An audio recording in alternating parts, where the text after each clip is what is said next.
सर्वप्रथम आपण ओझोन म्हणजे नेमकं काय ते पाहणार आहे। आपल्या नोटबुक मध्ये ओझोन कसा लिहायचा, त्याचं सूत्र कसं असतं, सर फळ्यावर ओझोनचं सूत्र कसं लिहितात ते पाहणार आहोत।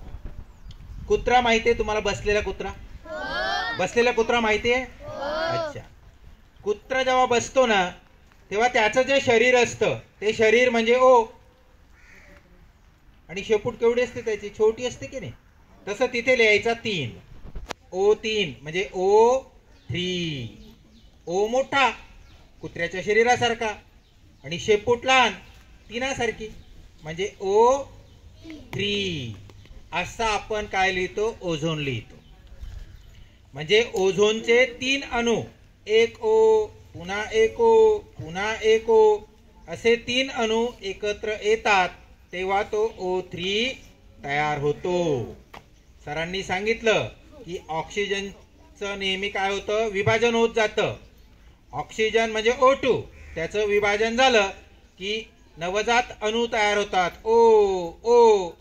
मग जो O2 असतो ऑक्सिजन, त्याच्या संगती एक O आला की O3 तयार होतो। तो कसा दाखवायचा सांगितलं तुम्हाला? बसलेल्या कुत्र्याचं शरीर म्हणजे O, मोठा O, आणि त्याची शेपटी, त्याची शेपूट म्हणजे तो 3। असं आपण काय लिहितो? O3। हा करतो काय? हा जो O3 असतो हा नेमकं करतो काय? असे खूप सारे O3 एकत्र आले की त्याचा थर तयार होतो। आता थर करतो काय? हा थर सूर्यापासून जी अतिनील किरणं येतात, अतिनील किरणं म्हणजे ही खूप घातक असतात, हानिकारक असतात, ती जर डायरेक्ट आपल्या शरीरावर आली तर आपली त्वचा जळू शकते, आपण मरू शकतो, वनस्पती सुद्धा जळू शकतात। मग हा थर काय काम करतो? त्या अतिनील किरणांना, अल्ट्राव्हायोलेट किरणांना, रेजना थांबवण्याचं काम करतो आणि नंतरची जी किरणं येतात ती सौम्य येतात, जेणेकरून आपलं शरीर जळत नाही, आपली त्वचा जळत नाही। आणि हे काम हा ओझोनचा थर करत असतो। सरांनी सांगितलं की जरी ओझोन थराची जी जाडी आहे ती भरपूर असेल, पण जसा पाव असतो बघा, नरम पाव, त्याला आपण जेव्हा असा दाबतो तेव्हा बारीकसा असा थर दिसतो। ओझोनचंही तसंच आहे, जर त्याला कॉम्प्रेस केलं, त्याला जर आपण लहान केलं, असं दाबायचा प्रयत्न केला तर अतिशय छोटीशी अशी जाडी त्याची असते, असं सरांनी सांगितलं। फार महत्वपूर्ण O3 आहे। साधं उदाहरण देतो, तुम्हाला पावसामध्ये छत्री दिली आणि छत्रीला जर भोकं असतील, छिद्र असतील आणि पाऊस सुरू असेल, काय होईल?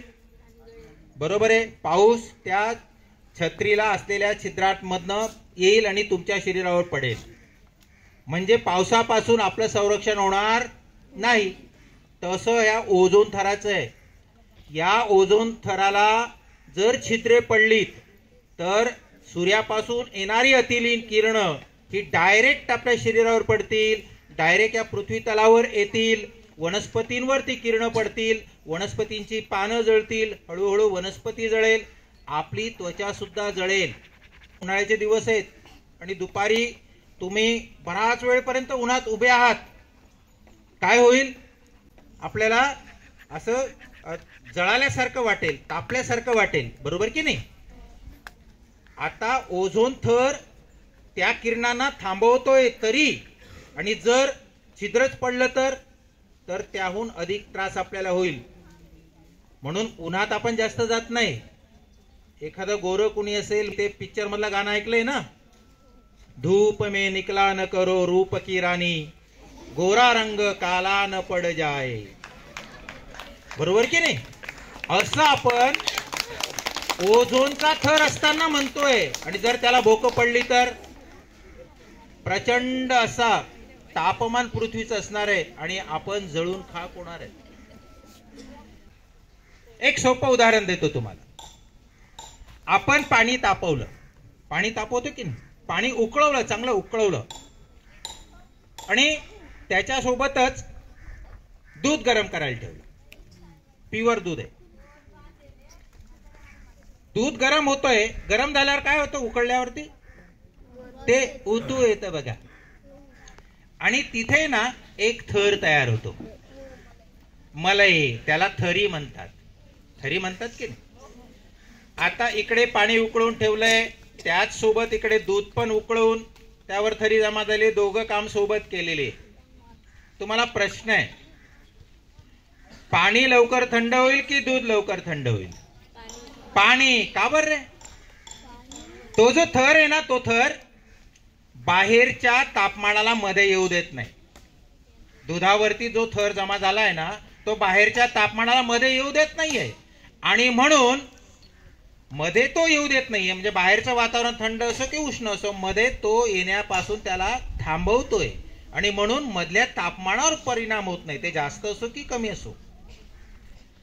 एवढंच नाही, फ्रीज मध्ये ठेवलेलं दूध असेल, फ्रीज मध्ये ठेवलेलं पाणी असेल, बाहेर काढा. दुधावर जर थरी असेल तर ते लवकर गरम पण नाही होणार. म्हणजे तो थर काय काम करतोय? बाहेरच्या तापमानाला आत जाण्यापासून, जास्त असो की कमी असो, त्याला आत जाण्यापासून तो रोखतोय, त्याचं संरक्षण करतोय. आणि हेच काम ओझोन करतो. आणि म्हणून ओझोन नष्ट होऊ नये, ओझोनला भगदाड पडू नये, भोकं पडू नये, छिद्र पडू नये, म्हणून त्याची जबाबदारी आपल्यावर आहे.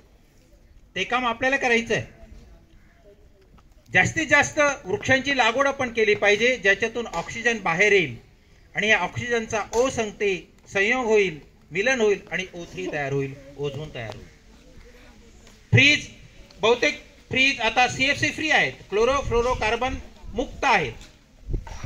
म्हणून फ्रीज घेतानाही आपण तो क्लोरोफ्लोरोकार्बन मुक्त, CFC मुक्त असेल याची काळजी आपल्याला घ्यायची आहे.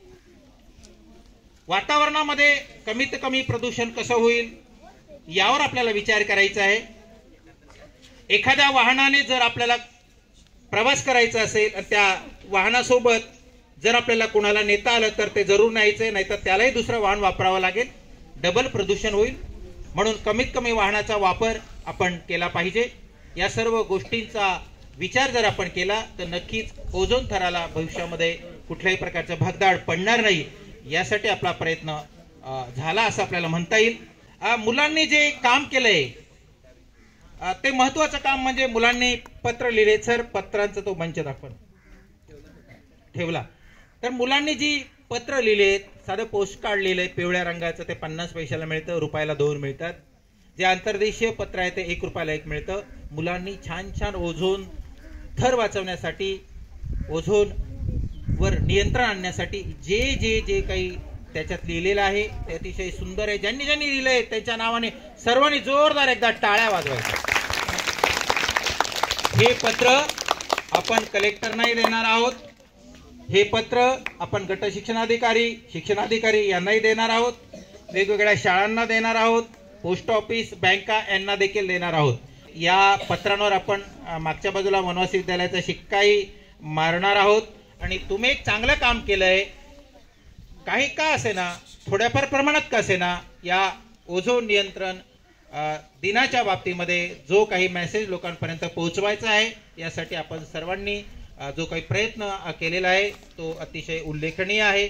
अनोखा असा प्रयोग आपण केलेला आहे. म्हणून सर्व विद्यार्थ्यांचं, त्यांना मार्गदर्शन करणाऱ्या सर्व शिक्षकांचं मनापासून मी अभिनंदन करतो आणि इथे थांबतो.